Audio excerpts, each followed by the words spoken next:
ৰঙিয়াৰ দেউলকুচিত বিটিআৰ প্ৰধান প্ৰমোদ বড়ো বিএলটিৰ প্ৰতিষ্ঠাপক সম্পাদক শ্বহীদ হৰ্ষৱ নাৰ্জাৰীৰ প্ৰতিমূৰ্তি উন্মোচন কৰে বিটিআৰ প্ৰধান প্ৰমোদ বড়োৱে। শ্বহীদ মাতৃসকলৰ বাবে প্ৰতি মাহেকত 1000 টকাকৈ আঁচনি ঘোষণা বিটিআৰ প্ৰধান প্ৰমোদ বড়োৰ। মুখ্যমন্ত্ৰীয়ে বিটিআৰৰ সকলো নাগৰিক প্ৰথম শ্ৰেণীৰ নাগৰিক হ'ব বুলি কথা কোৱাৰ প্ৰত্যুত্তৰত প্ৰমোদ বড়োৰ ভাষ্য, আমি সকলোকে সমান চকুৰে চাওঁ।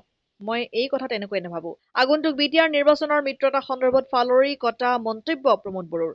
আমি 40টা সমষ্টিৰ বুথত কাম কৰি আছো। পৰৱৰ্তী সময়ত কি হয় আপোনালোকক জনাম।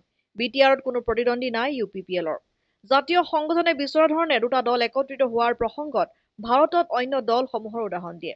অনাগত দিনত ৰাজনীতিত যদি একত্ৰিত হোৱাৰ পৰিৱেশ আহে তেন্তে একত্ৰীকৰণ হ'ব আৰু হোৱাৰ বাবে মই আশা আৰু প্ৰাৰ্থনা কৰোঁ।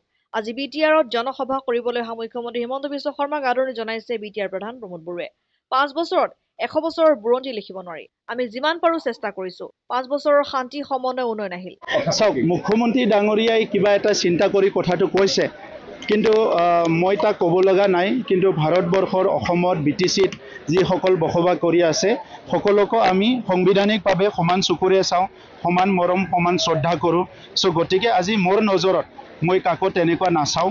সেইকাৰণে মই কৈছোঁ যে সকলোকে, আৰু এই 5 বছৰ আমাৰ চৰকাৰ অহাৰ পিছত আৰু বেছিকৈ আমাৰ যিসকল জনগোষ্ঠীয়ে ইয়াতে অধিকাৰ পোৱা নাছিলে, তেখেতসকলক মাটিৰ অধিকাৰ দিয়া হৈছে।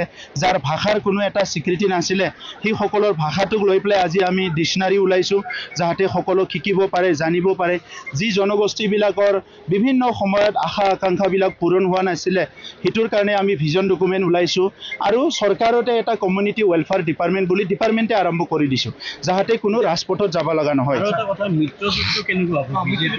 চাওক, মিত্ৰজোঁট ইলেকশ্যন, চাওক, আপোনালোকে যিটো বিচাৰিছে সেইটো এটা কথাত ক'ব পৰা একো উত্তৰ নহয়। কাৰণ ৰাজনীতিত পজিটিভো থাকে, নেগেটিভো থাকে। এতিয়া মিডিয়াই পজিটিভটো লিখিব না নেগেটিভটো লিখিব, এইটো মিডিয়াৰ কথা। কিন্তু আজিৰ তাৰিখত আমি কেন্দ্ৰীয়ত আমাৰ চৰকাৰ আছে, ৰাজ্যত চৰকাৰ আছে, আৰু BTCত আমি বেলেগে বেলেগে ইলেকশ্যন খেলাৰ কথা চলি আছে। এই কথাটোকে চবে কৈ আছে, আৰু সময়ত আলোচনা কৰি পেলাই আপোনালোকক জনাই দিম। ৰঙিয়াৰ পৰা আইনাল হুছেইনৰ ৰিপৰ্ট, অসম আদিত্য।